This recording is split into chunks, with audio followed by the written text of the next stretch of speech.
প্রত্যেকটা প্রতিষ্ঠানে প্রত্যেক টিমে 5 ধরনের লোক থাকে। এক ধরনের লোক হচ্ছে পারফর্মার। তারা জানে কি করতে হবে এবং কেন করছে, তার লক্ষ্য কি, সবকিছু তাদের কাছে পরিষ্কার। যেমন এই ভিডিওর এই লোকটিকে আপনারা দেখতে পাচ্ছেন।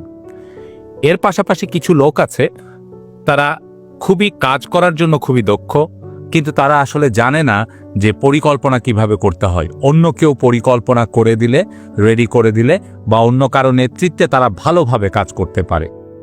আবার কিছু লোকজন আছে, তারা মাঝামাঝি, অর্থাৎ কাজ করে কিন্তু নিজে পরিকল্পনা করতে পারে না, অন্যের পরিকল্পনাই করে, এবং তারা তাদের কাজ আসলে এমন যে তারা করলেও সেটি বড় রকমের খুব পরিবর্তন আনে না, আবার না করলেও সেটা খুব সমস্যা তৈরি করে না, অর্থাৎ দুধ ভাত টাইপের।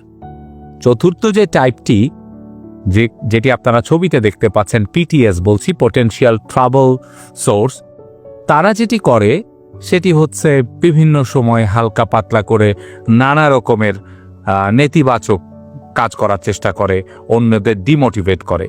আর পঞ্চম যারা হলো সাপ্রেসিভ পার্সন বা এসপি বলা হয়, তারা পুরো টিমকে নষ্ট করে, সব সময় সব কিছুর ভেতরে বাগড়া দিবে, পেছন থেকে টেনে ধরবে, কাজের স্পিরিট নষ্ট করবে এবং অন্যদেরকে উস্কে দিবে যে কাজ না করার জন্য।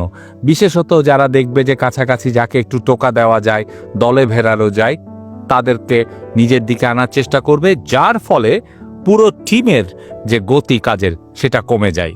তো এই 5 ধরনের টিমমেট আপনার টিমে আছে কিনা কমেন্টে জানাবেন।